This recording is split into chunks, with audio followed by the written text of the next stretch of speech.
د قرآن کریم د 13 سپارې څلورم سورت سورت التکویر سورت دی. دغه سورت مکی یعنی په مکه مکرمه کې نازل شوی دی. 90 آیاتونه او یوه رکوع لري.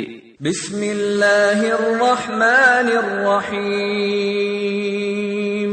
شروع کوم په نامه د الله جل جلاله چې ډیر زیات مهربان او پورا رحم کوونکی دی. اذا الشمس كورت وإذا النجوم انكدرت وإذا الجبال سيرت. دا هغه صورت دی چې د قیامت د ورځې حالات او واقعات او منظر پکښې بیان شوی دی. که څوک غواړي د قیامت د ورځې حالات او واقعات ټول په سترګو وویني نو دغه صورت دی په توجه سره واوري. کله چې اول شپېلۍ پوه کړل سي نو هغه وخت چې د قیامت ورځ د لمر به تاریکه کړل سي او رڼا به یې ختم کړل سي او هغه وخت چې ستوري راولویږي د باران په رقم او رڼا یې ختم کړل سي خوب کړل سي او په دغه ورځ به هغه غرونه چې پر مځکه باندې د میخو په شان درول سوي وه هغه ټول روان کړل سي او ذره ذره به په هوا کړل سي. وإذا العشار عطلت وإذا الوحوش حشرت وإذا البحار سجرت. او هغه وخت چې د قیامت ورسي د دغه لسو میاشتو حملداري وشي چې عربو ته خورا محبوبي او د لنګون پر وخت به خاص پاملرنه ورته کول معطله پاته کړل سي او هیڅوک به توجه نه ورته کوي. یعنی د قیامت ورځ به دومره سخته وي. او هغه وخت چې وحشي ځناوران او حیوانان چې یو د بله به ځغستل او د انسانانو په لیدلو سره به یو د بله تیښتېدل راجمع کړل سي د قصاص دپاره. وإذا النفوس زوجت وإذا الموءودة سئلت بأي ذنب قتلت. او هغه وخت چې سیندونه سمندرونه او دریابونه د اوره څخه ډک سي او وچ کړل سي یعنی ټول په اور باندې بدل کړل سي او په دغه ورځ به ټول روحونه د انسانانو که مسلمانان دي که کافران دي د هرې ډلې د دوی د بدنو سره یو ځای کړل سي. او هغه وخت چې د ژوندۍ ښخې سوي انجونو څخه پوښتنه وسي کوم چې د جاهلیت په زمانه کې په مختلفو بانو باندې په مځکه کې ژوندۍ ښخېدلې پوښتنه به ځینې وکړل سي چې په کومه ګناه سره وژل سوې ده. وإذا الصحف نشرت وإذا السماء كشطت وإذا الجحيم سعرت وإذا الجنة أزلفت. او هغه وخت چې عملنامې ټول خلاص کړل سي او وغوړول سي او هغه وخت چې اسمان پوست کړل سي یعنی لکه یو حیوان چې د سرمن یې ویستل سي نو هغه دننه حصه یې معلومیږي اسمان به هم دغسې سي او هاخوا به هم معلومه کړل سي. او هغه وخت چې دوزخ بلې لمبې کړل سي کافرانو دپاره او هغه وخت چې جنت نږدې کړل سي د مؤمنانو دپاره. علمت نفس ما أحضرت فلا أقسم بالخنس الجوار الكنس.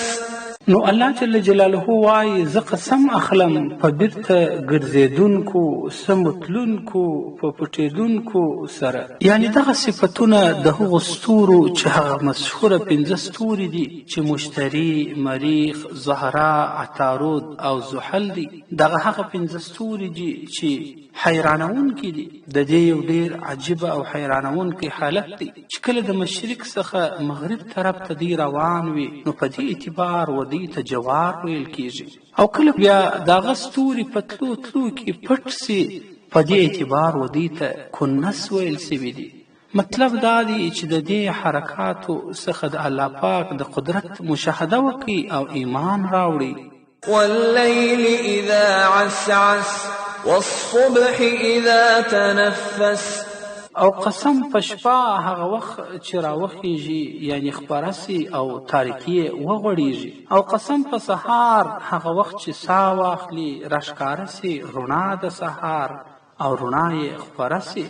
إنه لقول رسول كريم ذي قوة عند ذي العرش مكين مطاع ثم أمين.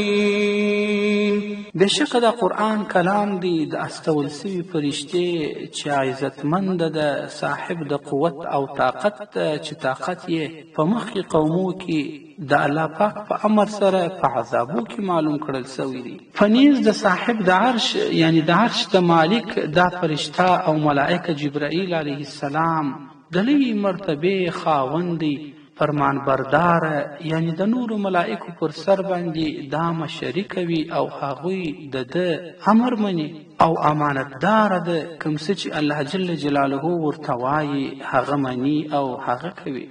وما صاحبكم بمجنون. او کله چې نبی کریم صلی الله علیه وسلم د قیامت احوال او د خپل نبوت متعلق خبرې به یې کولې، نو کفارو به دا ویل چې دا لیونی سوی دي. نو الله جل جلاله وایي چې ستاسې ملګري نبی کریم علیه السلام چې د ډېرې زمانې سره ستاسې سره اوسیږي لیونی نه بلکې ډېر هوښیار او د پوهې او د عقل خاوند دی. ولقد رآه بالأفق المبين.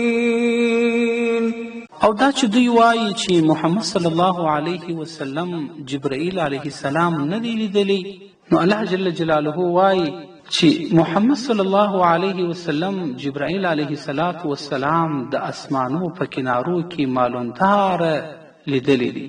وما هو على الغيب بضنين. او دا چې دوی وایي چې نبی کریم علیه السلام یو کاهن یعنی یو خبره رښتیا او نور یې درواغ، نو الله جل جلاله وایي نه دی محمد صلی الله علیه وسلم پر غیب باندې یعنی د وحی پر پټو خبرو باندې بخیل نه دی.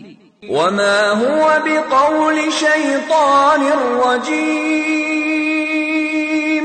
او دا چې دوی وایي چې دا د یو شیطان کلام دی، نعوذ بالله، نو الله جل جلاله وایي چې دا قرآن کریم نه د وینا د شیطان ترټل سوي، ځکه په دې کې حقایق سته، په دې کې د دین او د نیکۍ تبلیغ سته، او شیطان د دې شانو څخه بری او بیزاره دی. فأين تذهبون إن هو إلا ذكر للعالمين. نو چیرې ځئ تاسو، چیرې تښتئ؟ نه دی دا قرآن کریم مګر نصیحت دی د الله جل جلاله د طرفه څخه د ټول مخلوق دپاره. لمن شاء منكم أن يستقيم وما تشاءون إلا أن يشاء الله رب العالمين. دا قرآن کریم نصیحت او پند ستاسو د هغو کسانو دپاره چې وغواړي پر سمه لار روان سي، او نسی غشتلی تاسو سمه لاره مګر هغه چې اراده وکړي الله جل جلاله چې رب د ټولو مخلوقاتو دی. او دا قرآن کریم پند او نصیحت دی د پاره د هغو کسانو چې وغواړي په تاسو کې چې پر سمه لار روان سي، او نسی غشتلی تاسو دغه سمه لاره مګر هغه چې اراده وکړي الله جل جلاله چې رب د ټولو مخلوقاتو دی.